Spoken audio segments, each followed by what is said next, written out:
Hello. I am officially back. Yes! Yes! Yes! Welcome back, Marcel. ဒီလိုလေးကရေပြိုရဲ့အစပတ်တူဖြစ်ပြီးတော့အနက်ထဲအဆုံးသက်တဲ့ဂိမ်းလေးရဲ့အကြောင်းကို analysis လုပ်ပြီးတော့ဆက်ပြီး review တော့ပါမယ်ဆိုတော့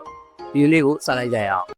Okay, let's go. ဒီကျွန်တော်ဆိုင် road ထဲမှာဆိုရင်အခက်အခဲဆုံးမှာဆိုတဲ့ boss နှစ်ကောင်နဲ့တစ်ကောင်ကျွန်တော်တို့ကရင်ဆိုင်နေရပါဟုတ်ပါတယ်အဲ့ဒါက end time ပါ end time ရဲ့ boss fight ဗယ်တင်ခဲ့ရလဲတူတော်ကိုကောင်းပါတယ်တင်းလေးရဲ့နာမည်ကသိကျင်တော့ battle against the true hero ပါဒီနာမည်ကြားရုံနဲ့ရောဒီအတန်ကြိုင်းနဲ့ battle boss fight နေရတာကတော့လုံးဝ PVP နဲ့ fight နေရတာပါဟုတ်အန်နိုင်က PVP နဲ့ user မှာတော့တော်ခတ်တဲ့ boss ကောင်ပါကျွန်တော်ဆိုင်မှာဆိုဘယ်လောက်ခက်လဲလို့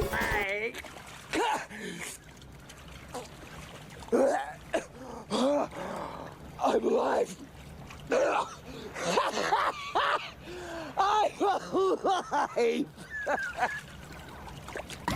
လူခက်ရတယ်ဒီ determination ကြောင့်ပါပဲဒါပေမဲ့ Chris လိုမျိုး determination ရဲ့ပြရုပ်ဖြစ်တဲ့လူကသမားတယောက်ကိုတော့ဒီမနိုင်ခဲ့ပါဘူး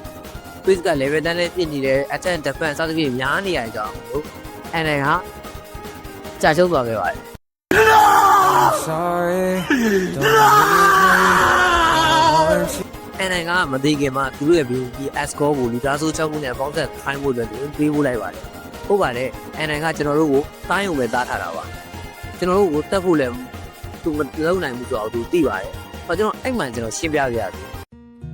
ပတ်ဝန်းမှာတော့မှကျွန်တော်ပြောခဲ့ပါတယ်တူရီယောကကလေးကိုမသိစေချင်ပါဘူးမကောင်းစိုးရစီပွားတဲ့ကိတ်ကိုလည်းသူဖြတ်ဖို့ကြိုးစားခဲ့ပါတယ်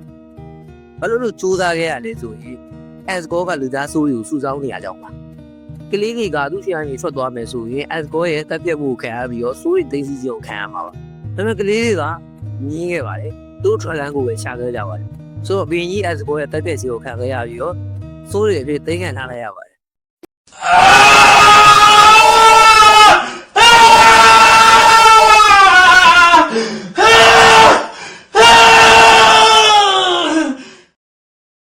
တော့ဘင်းကြီး S ကိုဘာလို့စိုးရိမ်သိမ်းတာလဲဆိုရင်စိုးခနဲ့ကူနဲ့ပေါင်းသွားရင်ကိုပြောင်းသွားတာကိုပါသူ့လိုလုံးချင်တာလေဘင်းကြီး S ကိုကသူ့ရဲ့မျိုးနယ်စုတွေကိုကယ်တင်ချင်တာကြောင့်လည်းပါပါတယ်သူမလို့ရှိမှလည်းလုပ်ခဲ့ရလို့ပြောရမှာပေါ့ဒါပေမဲ့ကလေးကကြတယ်မဖြစ်တင်ပါဘူး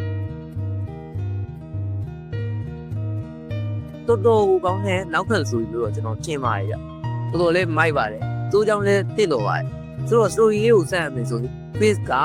အန်တိုင်းကိုတက်ပြီးတော့ AC တာရ airline လို့ရဲ့တုံးသိန်းကရုံကြီးကြီးကိုရောက်ကြည့်သွားပါတယ်အဲ့မှာဘယ်သူမှရှိမနေပါဘူးမဲလေတုံးကလွဲလို့သူက face ကိုပြောပါတယ် airline နဲ့အစားသူကိုရှာနေတာဆိုရင်မင်းဘယ်တော့မှရှာသေးမှာမဟုတ်အဲ့လိုပြောတဲ့နောက်မှာ face ကမဲလေတုံးနာလေးကိုတပြေးပြေးနဲ့ကတ်သွားပါတယ် Oh my god, bro. Oh hell no, man. What the fuck, man? Get your ass on. အဲ့လိုစိတ်ုံမျိုးတော့အလိုမပေးမဲ့ phrase ပါ Yep တော်တော်ကိုတက်ချင်ဖြစ်စေညားနေပါတယ်အဲ့လေမဲလုံးကလည်းမြန်ထွက်သွားရပါတယ်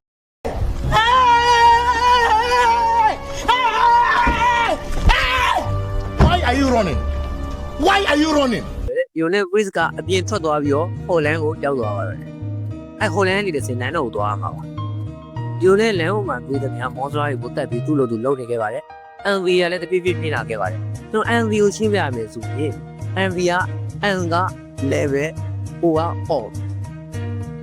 V က violence level of violence ပါ Yup level of violence ပါ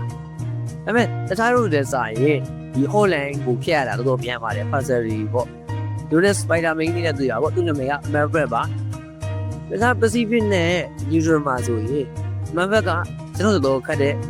mod ရောက်ပါပဲဒါပေမဲ့ကျွန်တော် site ကို run တဲ့အချိန်မှာ Marvel ကိုတစ်ချက်တည်းပဲခုတ်လိုက်တာရောတစ်ချက်တည်းပါ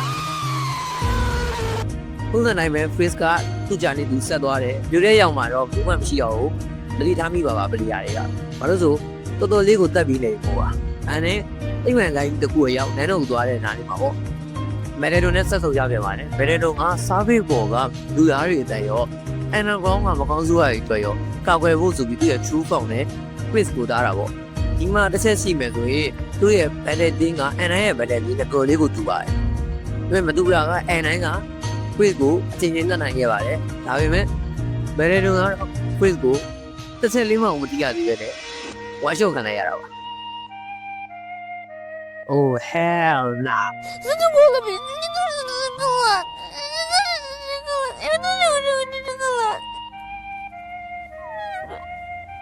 ဖရစ်ကအဲ့တော့လည်းနန်းတော်ရဲ့ကိုရောက်လာခဲ့ပါတယ်လမ်းမှာလည်းတူတူမြတ်ရဲ့အကုန်လုံးတက်ခဲ့တာပေါ့ဒါပေမဲ့တနင်္ဂနွေရောက်မှတော့ကျွန်တော်တို့ရဲ့ရိုးရင်းနဲ့အိမ်လေးနဲ့တူတယ်နေရာလေးတစ်တရားရောက်ခဲ့ပါတယ်ကျွန်တော်တို့လူသားတွေကအိမ်ပဲရောက်ပြီဆိုရင်အသွေးတွေကိုညာခဲ့တက်ကြပါတယ်ဒီနေ့လုံးမှာဘာကြီးလုံးပြီးခဲ့ရတယ်ဒီနေ့ကြောင်းမှာဘာကြီးလုံးပြီးခဲ့ရတယ်စသဖြင့်ပေါ့အဲ့လိုပါပဲကျွန်တော်တို့ဒီ journey အပြီးမှာကျွန်တော်တို့အိမ်လို့ခံစားရတယ်အိမ်နဲ့ပုံစံတူတဲ့နေရာလေးတစ်ခုအရောက်မှာကျွန်တော်တို့ပြင်ပြီးခဲ့ကြပါတယ်ကလေးရည်အများအားဒီအသွေးလေးရောက်လာခဲ့တာဘာဘာကြီးလုံးခဲ့ရတယ်ငါပုံတော့တက်ပြည့်ခဲမိပြီလားစသဖြင့်တွေးကြတာပေါ့ပြန်ရ record လုပ်တာအဲ့ဒီနေရာကြီးရဲ့နန်းတော်အိမ်လေးပါသူရည်တွေရဲ့လူအိမ်အောင်ပြီးကိုပုံစံကူးပြီးတော့လောက်ထားတာပေါ့ဒီတာတိခိုင်းနေခဲ့ပြီးတော့ပေါ့အဲ့မှာ flower ကပေါ်လာပါဒီရင်ကြီးရဲ့မှာသူတို့ကစောခဲ့မှုကြပါတယ်တဲ့ကျုံလေးစဉ်းစားကြရတာ face ကအခုမှရောက်ဘူးလားပါအခုမှ underground ပြုတ်ကြပြီးဒီနန်းတော်ကြီးတွေကိုကြောက်ဘူးလားပါ flower ကဒီခုခုတည်နေတဲ့ပုံစံမျိုးပါ flower ကဆက်ပြောပါ flower လေးကဘိုင်းချန်ထဲမှာလက်ဝင်လာပြီလားသူ့မှာလက်တွေလည်းမရှိတော့ကြောက်တွေလည်းမရှိတော့သူကအပင်တစ်ခုအပြန်ပြီးတက်ဝင်လာခဲ့ကြတာပါသူ့ဖေနဲ့သူ့မျိုးကိုခေါ်တယ်လုံးဝရောက်လာတော့သူရမ်းကြောင်းနေခဲ့ကြတယ်ဒီည flower ကိုပန်းချန်ထဲမှာကိုရအောင်တွေးခဲ့ရပြီးတော့ရင်းညိုးရသွားပြီး flower ကိုတက်တိတ်ပြီးခဲ့ပါတယ်ရင်းကြီးကအခုခုတည်နေတဲ့အတိုင်း flower ကိုငိုကြွေးနေခဲ့ပါတယ်ဒါပေမဲ့ flower ကဘာဆိုဘာမှကိုမခံစားရတော့ပါအဲ့မှာကျွန်တော်အင်းကြီးရုပ်ဆက်သွားတယ်ဆိုကလေးတွေအိတ်တဲ့နေရာလေးတစ်ခုအခန်းလေးရဲ့မှာဓာတ်ချောင်းကို face ယူလိုက်ပါတယ်။ဘာကိစ္စကလေးတွေအခန်းထဲမှာဓာတ်ချောင်းရှိနေရတယ်။အဲ့လိုနဲ့ flower ကဆက်ပြောကြပါတယ်။ तू ကတကယ်ဆိုဘာဆိုဘာမှကိုမခံစားရချတော့တာ။ तू က emotionless ဖြစ်သွားမှာ။ဆိုတော့အဲ့ emotion ကိုပြန်ရနိုင်မလား။ညှော်လင်းချက်လေးနဲ့ဘင်းကြီးနဲ့တပတ်လောက်အချိန်ဖြုံးနေကြပါတယ်။ဒါပေမဲ့မရသေးတဲ့တော့ तू ကပျော်ရွှင်နေပြီရှိရတော့ तू အင်အားနေထွက်ပြီးတော့ဘူရင်းရှူရောက်သွားပါတယ်။ထူရီရဲ့နဲ့တွေ့ဆုံခဲ့ပါတယ်။ဒါပေမဲ့ထူရီကလည်းသူ့ရဲ့ emotion ကိုပြန်ပြီးခေါ်နိုင်တဲ့ချာပြန်ပါဘူး။ဆိုတော့ flower ကတော်တော်လေးကိုညှော်လင်းချက်ပျောက်သွားခဲ့ပါတယ်။ဟုတ်ပါတယ်ညှော်လင်းချက်မဲ့သွားတာပါ။သူကတရားရောက်ကိုချစ်ချင်တော့ view size ရှင်ကိုတတ်ပါတယ်။သူလုံးကျင်တာထားရပါဘူး။ဒါပေမဲ့သူ့ရဲ့ emotion မရှိတဲ့သူ့ရဲ့ဖြစ်ပြီးလို့သူကလည်းဖြောက်ပြမယ်ဆိုဖြောက်ပြလိုက်တဲ့အချိန်မှာသူဖြောက်လို့ရသွားခဲ့ပါတယ်။အဲ့မှာသူကြည့်ရတာကသူကစိုးလည်းမရှိတော့ဘူးသူ့မှာဟို player တွေပဲ save နိုင်တယ်ပြန်လာနိုင်တယ်ပြန်လုံနိုင်တယ်စသဖြင့်လှုပ် power ကိုရရှိသွားခဲ့ပါတယ်သူ့ရဲ့ဘဝပြန်ပြီးစိုးပြတာရပေါ့ဟုတ်တော့မှတတိထားလို့ရလာတော့ game maker တွေက story ထဲမှာကိုပါလာတာဟုတ်ပါတယ်တီးသေးတာကိုရှင်းပြထားတာပါစေဘွားညီပါတွေက power တွေဖြစ်တဲ့အတွက်ရောအချိန်နောက်ပြန်ဆုံးနိုင်တာတွေ reset နိုင်တာတွေစသဖြင့် over power ကြီးတွေပါကျွန်တော်တို့ player တွေဝေးထုတ်ထားတာပေါ့ကင်ထားတာပေါ့တခြား game တွေလာဟို respawn လုပ်တာတွေဘာတွေကအတိတ်ပဲမရှိဘူး respawn လုပ်တာတွေမဟုတ်ပါဘူးတေးချာချာကိုမငယ်နေပိုင်းတွေမှာထည့်ထားတာဆိုတော့ Ferrari ကဒီလို power တွေကိုရပြီးရဲ့နောက်ပိုင်းမှာသူဘာလုပ်မလဲဆိုရင်ကျွန်တော်တို့ပဲပစီးပြင်းနဲ့ neutral အီးကျန်သွားမယ်ပုံမှန်လိုက်သွားမယ်ဒီလို level တွေမှာစတော့သူပြောတာပေါ့တတိဖိနဲ့ reset လိုက်လုပ်လိုက်ဆိုတော့ပြင်းလာတယ်ပြီးတော့ option တစ်ခုရှိပါသေးရဲ့အဲ့ဒါတော့တက်လိုက်ဘာတွေဖြစ်သွားမှာလဲဟုတ်ပါတယ်Flower ကအဲ့ဒါကိုတွေးပြီးတော့အကုန်လုံးထက်ကတက်တယ် reset လုပ်တယ်ထက်ကတက်တယ် reset လုပ်တယ်ဒါပေမဲ့ freeze ကြလာပြီးတဲ့နောက်ပိုင်းမှာ Flower ရဲ့အဆွမ်းလေးအကုန်လုံးဆုံးရှုံးသွားပါတယ်။ဘာလို့ဆို freeze ကလုံးဝ determination အပြည့်အဝကိုသူ့တက်ပို့ပြီးခံထားတာကိုလို့ determination ပြည့်ဝတယ်ဒါမှမဟုတ် way power ကိုကောင်းလေအဲ့ဆွမ်းကိုပို့ပြီးတော့ကန်ရလိမ့်ပါတယ်။အဲ့လိုမျိုးပြောရမှာပေါ့ဒါရိုးရေးရှင်းပြတာပါ။ဒါပေမဲ့ Flower တင်တာကfreeze နဲ့ပေါင်းလိုက်ရင် freeze ကဘောယူ reset ချရုံနဲ့ချမှာပါအဲ့လိုထင်တာဒါပေမဲ့ no guy no freeze ကဘောယူ erase ပြမှာဖြတ်ပြမှာရှိကုန်မရှိတော့ပါအဲ့လိုကြီး universe တစ်ခုလုံးဖြတ်ပြမှာဖြစ်တဲ့အတွက် flower တောင်လန့်ရတဲ့အထိပါ Say, hold up, wait a minute, something ain't right. ကျွန်တော်ကြိုးချမ်းစီတဲ့ချက်ကလေ flower ဘာလို့အဲ့လို erase လုံးမအောင်တည်သွားတယ်ဆိုရင် freeze ရဲ့ကြောက်စရာပြုံးကြောင်းကိုဒီစာထဲမှာသိနိုင်တယ်ပေါ့ဆိုတော့ flower က သူ့ကိုတားဖို့ကြိုးစားရင်မသူမသားနိုင်တာဒီအတွက်ပြန်ပြစ်ထွက်ပြီးသွားတာပေါ့အဲ့မှာကျွန်တော်တို့တရားအဲ့နေရာမှာဆန်လည်းပြန်ပြီးပါတယ်ဟုတ်ပါတယ် hell yeah ဆန်မှာပြန်ပေါ်လာပါတယ်သူကကျွန်တော်တို့လှုပ်ထားတဲ့အဖြစ်တွေကျွန်တော်တို့လှုပ်ထားတဲ့ရက်ဆက်မှုတွေလူတွေကိုတတ်ထားတာတွေပါညာတွေစားတဲ့အဖြစ်တွေအကုန်လုံးကိုသူကချမှတ်ပြီးပါအပြည့်နဲ့ချမှတ်ပြီးပါဆိုတော့အပြည့်နဲ့ချမှတ်ပြီးတဲ့သူကျွန်တော်တို့ကညာအပြည့်တွေနဲ့အမြကျွန်တော်တို့ရဲ့ level of violence နဲ့အမြဆန်ကျမ်းပါပါဆိုကျွန်တော်အခု level 20 mass နာတက်နေ level 90 freeze ဖြစ်နေတဲ့သူကလုံးဝကို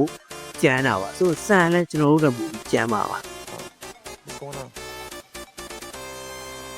What's going on?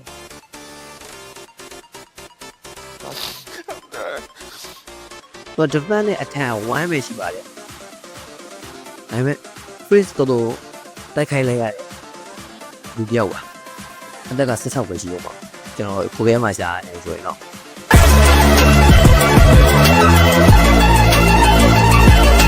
ဆန်က free ရေဆိုင်ကဘောကြီးတွေကအခက်ဆုံးတစ်ယောက်ဖြစ်လို့ကျွန်တော်တို့ player တော်တော်များရေဆိုင်ရတဲ့ဘောကြီးတွေကအခက်ဆုံးတစ်ယောက်လည်းဖြစ်ပါတယ် The weakest monster but not the easiest boss yeah bro တန်က free ကိုမချခင်မှာနားချနေပါလိမ့်ဘလို့နားချနေတာပါမကောင်းတဲ့လူကြီးကတော့ကောင်းတဲ့သူပြောင်းသွားနိုင်တယ်ဆိုတဲ့နားချမှုမျိုးပေါ့ကိုကစားပြီးခြေလမ်းကိုပြန်လဲသွားပြီးတော့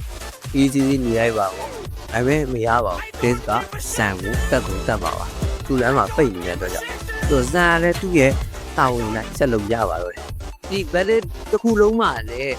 ဆန်ကကျွန်တော်တို့ကိုအရှုံးပေးဖို့ပဲပြောနေကြတာပါအခုပဲအရှုံးပေးလိုက်ပါတော့ဒါမှမဟုတ်ရင်အသက်ခံရလိမ့်မယ်ဆိုတာပေါ့ပြီးတော့ကျွန်တော်တို့ကခဏခဏပြေးတာပေါ့ဟို logic ရပြောရမယ်ဆိုရင်ဆန်ကိုပထမ try နေတော့နိုင်မှာမဟုတ်ပါဘူးခဏခဏပြေးနေပါတော့ခဏခဏသေးတယ်ပြန်ရှင်းလာတယ်သေးတယ်ပြန်ရှင်းလာတယ်အဲ့မှာ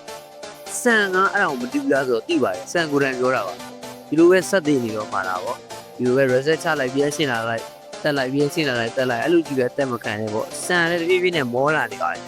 အဲ့မှာဆန်နောက်ဆုံးကြီးပြောပါတယ်ဆန်ကျွန်တော်တို့ spell နေရပေါ့ကျွန်တော်တို့ကိုလွတ်မြောက်ဖို့ပေးနေတာပေါ့ဒါပေမဲ့ကျွန်တော်တို့ကလွတ်မြောက်မှာမဟုတ်ပါဘူးအဲ့မှာဆန်ကအဲ့ဒါကိုလည်းသိသွားတဲ့အချိန်မှာကျွန်တော်တို့ကိုချုပ်ထားလိုက်ပါတယ်။တော့ game mechanic တွေကိုထိန်းချုပ်နိုင်ပါတယ်။ game ကိုပိတ်လိုက်ဖွင့်လိုက်ပိတ်လိုက်ဖွင့်လိုက်ဒီလိုစသဖြင့်ပေါ့ကျွန်တော်တို့ရဲ့ HP ကိုတစ်ရောတာ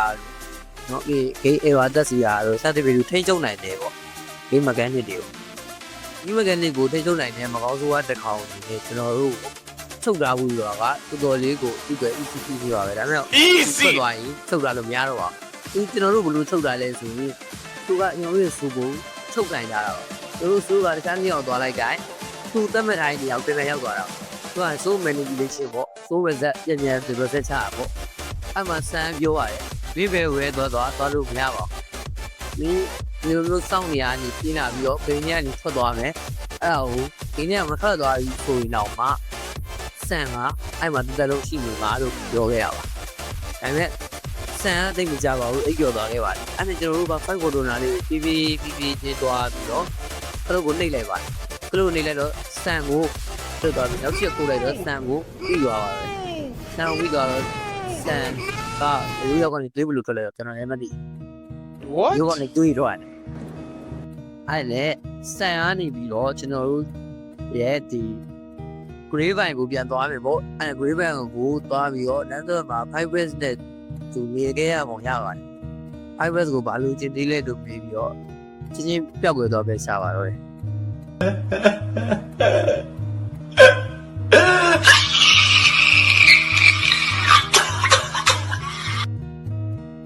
ပေးကဆန်ဟုတ်တက်ပြီးတော့အေးစစ်စစ်ပဲပြီးကြီးရနေအောင်သွားတယ်ဒီမျိုးတက်ဖို့လောက်တာပေါ့ဒီညတက်ခိုက်ဖို့မလုပ်ဘူးဆိုပြီးတော့ပြောရမယ်လေ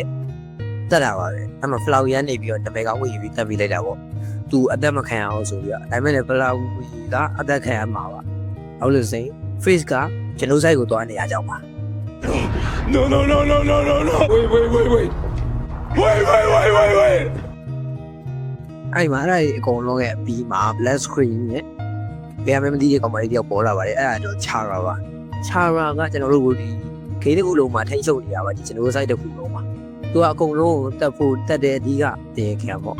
အဲ့လိုပဲဆိုတော့သူအကုန်လုံးကိုတက်ပြီးတော့ပြန်ပြီးတော့ reset ချနေတာပေါ့အမှသူကအခု reset ချမယ်နဲ့ erase လုပ်မှာလား reset ချမှာလား တယ်ကျွန်တော်တို့က no လို့ဖြေလိုက်မယ်ဆိုရင်သူကကြောက်စရာတိုင်နဲ့ရောက်လာ6ပါပါကျွန်တော်တို့က reset ချလိုက်မယ်ဆိုရင်ဘောတိကိုသူကချက်ချင်းဖန်တီးပြီးပါပါဆိုတော့ကျွန်တော်ရဲ့ဒီချက်ကိုပြောရမယ်ဆိုရင်ဒီကျွန်တော်ဆိုင်ရဲ့အကောင့်နဲ့အချက်ကဒီလို story line လေးပါပဲကျွန်တော်ကတော့ tweet ပြောစရာမရှိပါဘူးဒါပေမဲ့ဒီ game မှာက masterpiece ပါ story ရော anime မျိုးကိုရှိတာတွေကဘလို့မှကိုချိန်လို့မရပဲねသူကလည်းဒီ unique ဖြစ်နေတယ်အုံယူလေးဖြစ်နေတဲ့ game တစ်ခုလို့ထင်ပါတယ်ဆိုတော့ဒီ game လေးကိုစမ်းကြည့်ခဲ့ရင်စော့ကြည့်ကြဖို့ try ကြည့်ကြဖို့ကြံပေးပါရဆိုတော့ video လေးကတလောက်ပါပဲ video လေးကိုကြည့်လိုက်တဲ့ဆိုရင် like and subscribe လေးပြီးခွင့်နိုင်ပါတယ် bye bye